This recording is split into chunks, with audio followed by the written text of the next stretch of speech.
Hello, vlog people! It is August 24th, and I hope you're having a good day. Wow, hair is so long again. It's just amazing.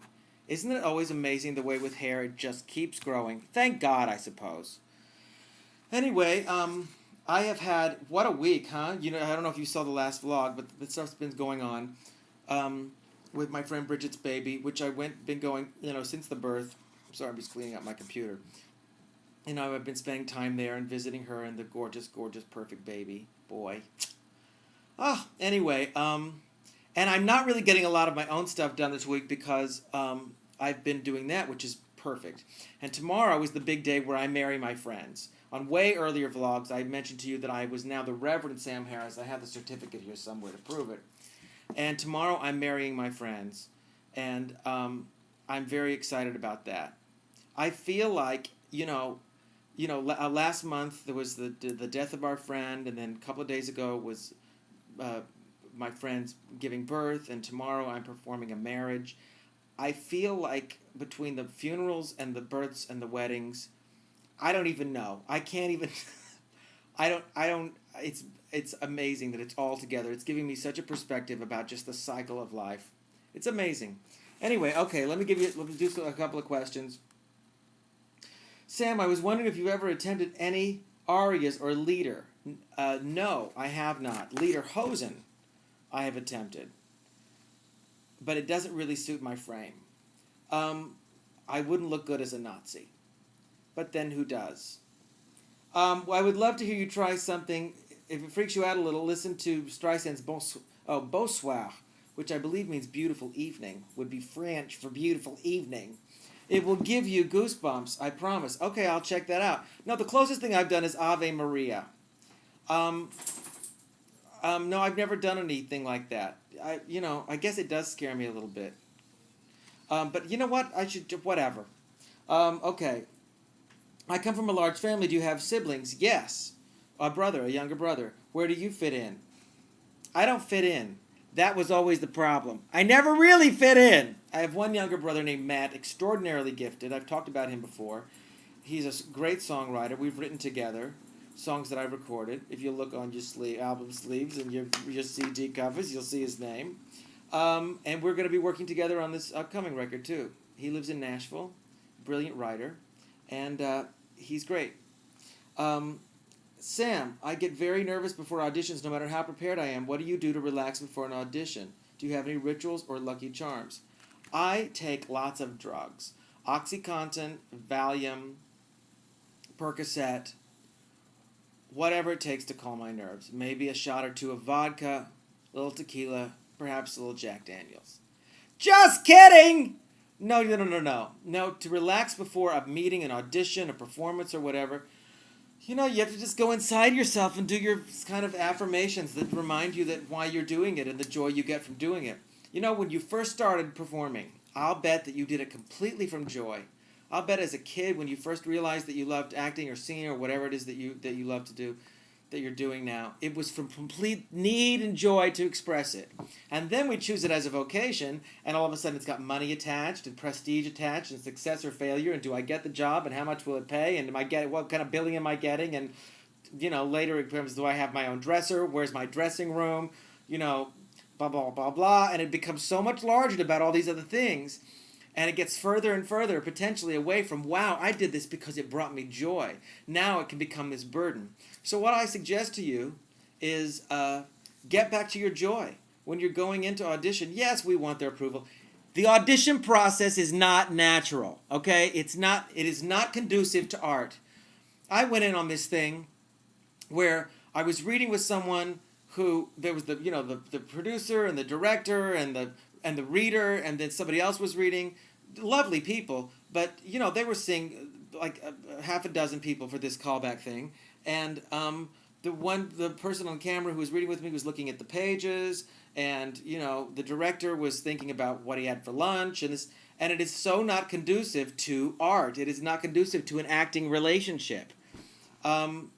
So I'm not good at it, to tell you the truth. It's hard for me to separate all that stuff and pull out a bag of tricks that work only in an audition, but then, what do you do with that once you get on set or in rehearsal? So My advice to you, I'm talking around it, is just get back to the joy. Remember why you love to do it, what it is you do, and make it pure. And don't plan what it's going to be. Okay, what do you think of the response I posted, my first duet with YouTube? It says, I don't know. It didn't come. It didn't, whatever you sent, I never saw. What do you think of Lindsay Lohan saying, I'm a celebrity and I can do whatever I want?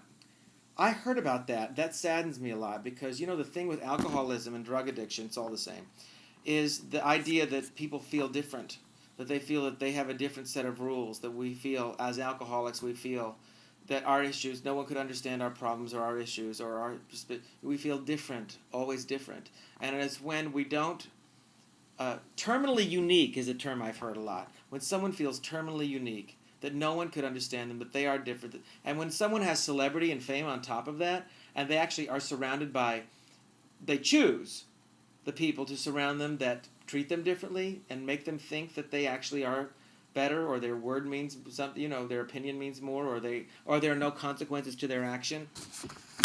It's harder to get to the truth, man. It's hard to get to the base, to the reality that we are all the same. We're all the same stuff. So I have great compassion for her, and I hope that she learns something different. What do you do on a Friday night?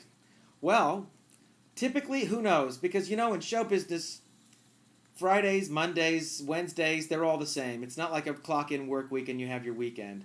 Unless you're, and you're working on a show, and I guess that's a little different. But on my Friday nights, well, if the class was picked up on Friday nights, it'd be shooting, which would be nice, but we're not doing that now. This Friday night, I'm going to see The Bad Seed.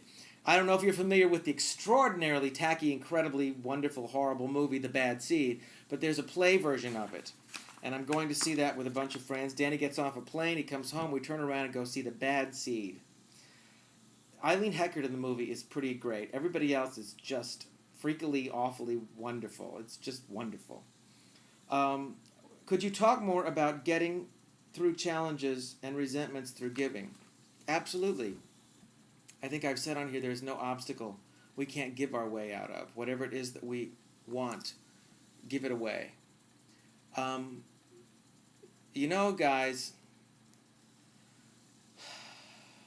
we're sort of from a me generation, We're sort of, this whole time, whatever generation you're in, if you're alive, you're in the me time of, what do I get for myself? Take care of myself. Do for myself. All those things are very important, especially when we come from lack of self-esteem or lack of any support at all.